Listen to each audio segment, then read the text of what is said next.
একে একে একজন দুইজন নয়, মাইলস্টোনের সেই ক্লাসরুম থেকে জ্বলছে যাওয়া সেই শিক্ষিকা মেহরিন চৌধুরী প্রায় ২০ থেকে ২৫ জন শিক্ষার্থীকে নিরাপদে সরিয়ে বের করে আনতে পেরেছেন।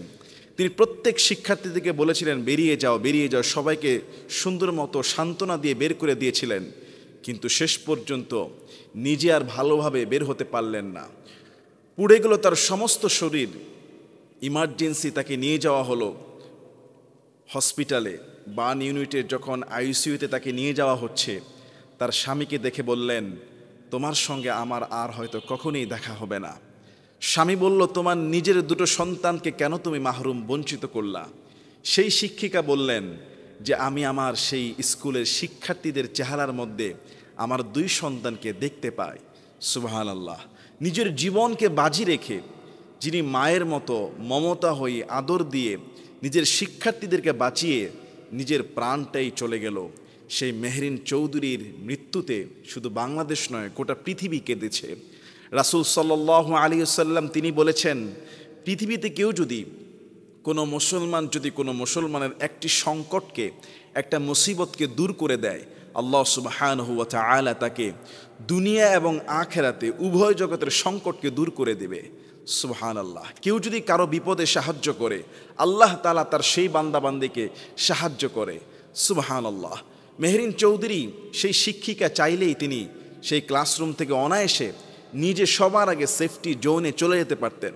তিনি শরীরে প্রথমবার যে ইনজুরি হয়েছিলেন, দ্বিতীয়বার আরও জঘন্যভাবে ইনজুরি হয়েছেন আরেকটি ব্লাস্ট হওয়ার কারণে। তারপরে তিনি তার শিক্ষার্থীদেরকে ছেড়ে চলে আসেন নাই।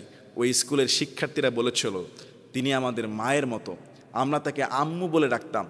অনেক শিক্ষার্থীকে তিনি এভাবে বের করে দিয়ে প্রমাণ করে দেখিয়েছেন যে মানুষের বিপদে কিভাবে ঝাঁপিয়ে পড়তে হয়। একই সময় অনেকে কিন্তু সিএনজি প্রাইভেট কারে একটু থামানোর চেষ্টা করেছে হসপিটালে নেওয়ার জন্য, কিন্তু অনেকে কিন্তু এই সহযোগিতা করে নেই।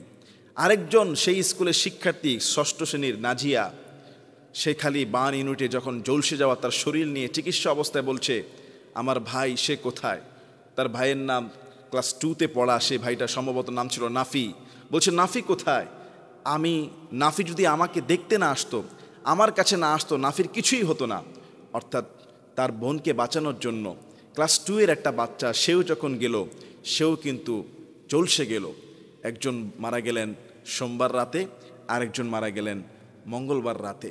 একই ফ্যামিলির মা বাবার 2টা সন্তান এভাবে চলে গেল, কারো কারো 3 সন্তান চলে গেল। এই শোক এর সবর, এই শোক আসলে সবার মতো নয়। তারপরে ইসলাম বলছে সবর অত্যন্ত গুরুত্বপূর্ণ একটা জিনিস। ইন্নাল্লাহা মা'আস সাবিরিন, নিশ্চয়ই যারা সবরশীল আল্লাহ তাআলা তাদের সাথে আছে। ওয়াবাশশিরিস সাবিরিন, সবর যারা ধারণ করে তাদেরকে সুসংবাদ দাও। আর যারা এই মুসিবতে পড়ে গিয়েছে তাদের জন্য একটি দোয়া, ইন্না লিল্লাহি ওয়া ইন্না ইলাইহি রাজিউন, আল্লাহুম্মা আজিরনি ফি মুসিবাতি ওয়া আখলিফ লি খায়রাম মিনহা। রাসূল সাল্লাল্লাহু আলাইহি ওয়াসাল্লাম তিনি বলেছেন, বিপদে পড়ে, মুসিবতে পড়ে কেউ যদি এই দোয়াটা পড়ে, আল্লাহ তাআলা তাকে এর থেকে উত্তম কোনো ব্যবস্থা, উত্তম ক্ষতিপূরণের ব্যবস্থা করে দিবেন। হতে পারে এই সন্তানগুলো হারানোর কারণে পিতামাতা এর উসিলায় আল্লাহ তাআলা তাদের আখিরাতকে সুন্দর করে দিতে পারে।